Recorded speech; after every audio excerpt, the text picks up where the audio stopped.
19 հայ շարունակում են մնալ Ադրբեջանի բանտում։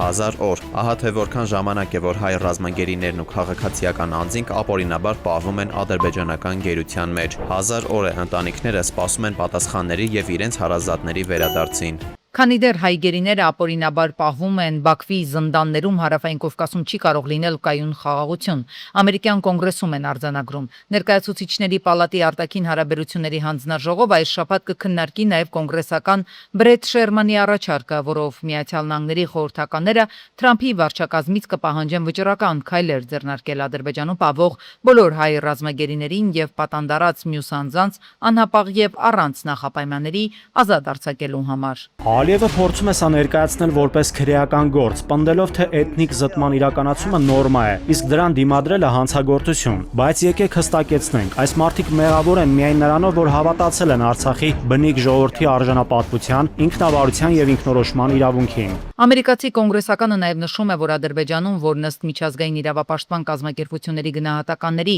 ազատության միայն 6 բալանոց մակարդակն ունի, հնարավոր 100-ից նույնիսկ սեփական քաղաքացիները չեն կարող հույս դնել արդար դատավարության վրա։ Էլուր մնաց հայերը, որոնց դեմ տասնամյակներ շարունակ Բաքվի իշխանությունները վարել են այլատիացության պետական քաղաքականություն։ Փետրվարին այսպես կոչված ռազմական դատարանը ՑՄ ազատազրկման դատապարտեց Արցախի նախկին ղեկավարներին, այդ թվում նախկին նախագահ Արայիկ Հարությունյանին եւ արտգործնախարար Դավիթ Բաբայանին, որ իր առևանգումից ընդամենը մի քանի ամիս առաջ հանդիպել էր ինձ հետ իմ գրասենյակում։ Փոքր-ինչ ուշ ավելի քան 1 տարի մենախցում պահվելուց հետո 20 տարվա ազատազրկման դատապարտեցին նաև նախկին պետնախարար Ռուբեն Վարդանյանին։ Իսկ Amnesty International-ում միանգամայն արդարացիորեն այս դատավճիռը անվանել են արդարադատության ծաղրանկար։ Շերմանի խոսքով Միացյալ Նահանգների վարչակազմը պետք է օգտագործի ունեցած բոլոր գործիքները Բաքվի վրա ճնշում գործադրելու համար։ Ամերիկայի Միացյալ Նահանգների ներկայիս վարչակազմը ձգտում է տարածաշրջանում խաղաղության հասնել, բայց իսկական եւ տևական խաղաղություն չի լինի, քանի դեռ յուրաքանչյուր հայ գերի եւ քաղբանտարկյալ չի ազատվել ադրբեջանական բանտերից եւ հնարավորություն չի ստացել վերադառնալու իր ընտանիքի մոտ։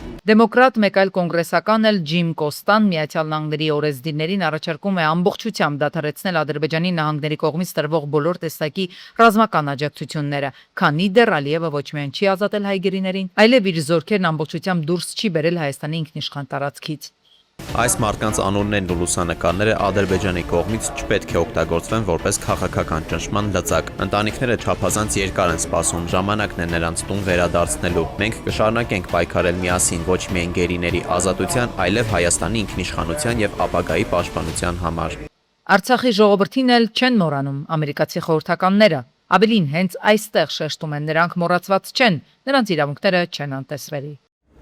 Փամբակ գետում նախորդ շաբաթ տեղի ունեցած ողբերգությանը հաջորդած օրերին փրկարարները օր ու գիշեր փնտրում էին գետն ընկած երեխաների մարմինները։ Որոնողական աշխատանքներում հատկապես աչքի ընկավ պրոֆեսիոնալ սուզորդ Վահե Մելքոնյանը։ Հենց նրան ի վերջո հաջողվեց գտնել 2 երեխաների մարմինները, որն իրականում բավականին բարդ խնդիր էր, ինչը հնարավոր չէր ֆիքսել հեռուստացույցի կամ համակարգչի էկրանից այս կողմ գտնվելով։ Իրականում մեր գետերը շատ ավելի արագահոս է, հունը շատ ավելի անհարթ է, այսինքն գնում ես կես մետրա, մեկ է ոտքդ խցում ես, երեք ես ոտքդ խցի, միանգամից 2 մետր խորության մեջ գնացի, ամբողջ բոյովս մեկ, դեր եկա 2-3 մետր ջուր է գնում, այսինքն շատ մեծ ճնշում կա այդտեղ, հնարավոր չի պարզապես մեջը քայլել այդ գետերի մեջ, ով լեռնային գետերը երբևէ փորձել է անցնի, նա կհասկանա, որ այդ առաջ հայացքից նայելուց ուրիշ ձև է երևում, բայց իրականությունը լրիվ այլ է։ Հուշկ ու հոսք ունեցող գետում չեն աշխատում նաև թթվածնի բալոնները, ըստ այդմ սուզորդը ջրի տակ է իջնում սեփական շնչառության պահուստի հաշվին, ինչն էականորեն բարդացնում է աշխատանքը, այս ամենը պահանջում է մեծ հմտություն ու մասնագիտական բարձր որակ։ Մեր այդն ասեմ, որ մեր նկարների բավական հզոր, լավ տղաներ ունենք շատ պատրաստված, բայց կան մարդիկ, որոնք իրենք էլ չունեն այդ պատրաստվածությունը, եւ շատ մեծ ռիսկ է անպատրաստ մարդու կողես գետը։ Հենց այստեղ հարցեր առաջացան արտակարգ իրավիճակներում արդյոք մենք ունենք բավարար թվով մասնագետներ նման աշխատանքների իրականացման համար։ Նախկինում օրինակ Ալավերդիում տեղատարավ շարունակական անձրևներից հետո վարարած գետի հունից դուրս գալու դեպքն ու Երևանի Սուրմալու անունով հայտնի տոնավաճառում տեղի ունեցած պայթյունը ցույց էին տվել, որ արտակարգ իրավիճակների հետևանքների վերացման process-ը մեզ մոտ չի դրված, ինչ-որ գծված անհրաժեշտ ռելսերի վրա։ Ամեն ինչ արվում է ինքնաբուխ, առանց անհրաժեշտ մասնագիտական որակների առկայության։ Շատ հաճախ նաև կամավորների մասնակցությամբ, որոնք մեղմ ասած չունեն բավարար գիտելիքներ։ Համայնքով պատրաստ են այդ փոքր թիմեր, որոնք արտակարգ իրավիճակներում կամ չունի ինչ արտակարգ իրավիճակ, ասենք, ջրհեղեղը, հրդեհը, չգիտեմ ինչ, կարողանան այդ համայնքից որոշակի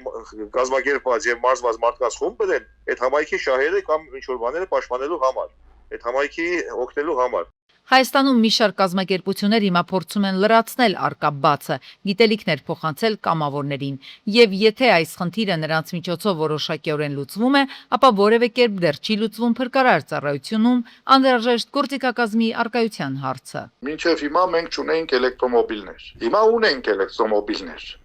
Արդյոք մեքենան եւ էլեկտրոմոբիլը նույն ձևով են հագցնելու։ Հավաստիացնում եմ ձեզ, որ ոչ։ Վերջերս բարձրացվել էր նաև էլեկտրոմոբիլներում ծագած հրդեհների դեպքում փրկարարների համապատասխան հանդերձանք չունենալու հարցը։ Սա միջազգային նորմերով սահմանված պահանջ է, քանի որ մեծ է հոսանքահարման հավանականությունը։ Պարզվում է, որ նման դեպքերում իրականացվող հրդեհաշիջման աշխատանքների համար մեր փրկարարները համապատասխան արտահակուստ չունեն, մինչդեռ էլեկտրոմոբիլների թիվը մեզ մոտ անցնում է տասնյակ հազարը։ Մենք չունենք այս պահին, օրինակ, 14 հարկից ավելի բարձր հարկ ապահովող միջոց, որ կարողանանք հրդեհի դեպքում գործ անել։ Հիմա ենթադրենք 20-ն ունենք, մյուս տարի 30-ն են սարքում, 20-ը չառած ի շտաբերություն։ Կարող է մենք պետք է համբերենք, ասենք դե լավ, սպասեք մի 10 տարի հետո էլ կարող է 50 են սարքելու, միանգամից 50 առնենք։ Այսինքն հիմա արդեն Երևանում կառուցվում են 30 հարկանի մի քանի շենքեր, սակայն այդ բարձրության վրա աշխատող հրշեջ տեխնիկա Երևանում գոյություն չունի։ Այլ կերպ բոլոր այս բացերը կֆիքսվեն միայն մի դեպքում, եթե Աստված մի առասցե տեղի ունենա ողբերգական դեպք եւ բարձրանա աղմուկ։ Հրդեհ էր բռնկվել արտադրամասերից մեկում, որը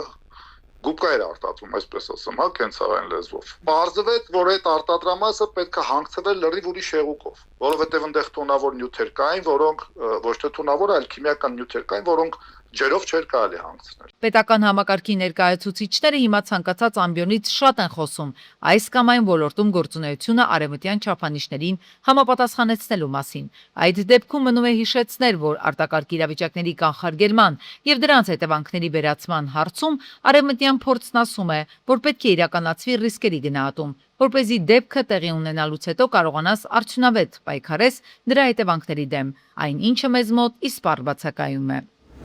Վնասված մեքենաներ, կոտրված ապակիներ, բերքի կորուստ։ Վերջին օրերին Հայաստանի մի շարք մարզերում տեղացած կարկուտը իսկական պատուհաս դարձավ քաղաքացիների համար, պատճառելով նյութական զգալի վնասներ։ Անոմալ 5 ամիսներ են գրանցվել Հայաստանում այս տարի։ Հունվարից մինչև մայիս տեղումների քանակը հանրապետության տարածքում եղել է նորմայից ավելի։ Հունիսի 24-ից սկսած մինչև հունիսի 27-ն էլ Սևծովյան ակտիվ ցիկլոնի ազդեցության տակ ենք գտնվելու, կրկին անձրև ու կարկուտ է տեղալու, հատկապես հյուսիսային շրջաններում։ Տարածվում են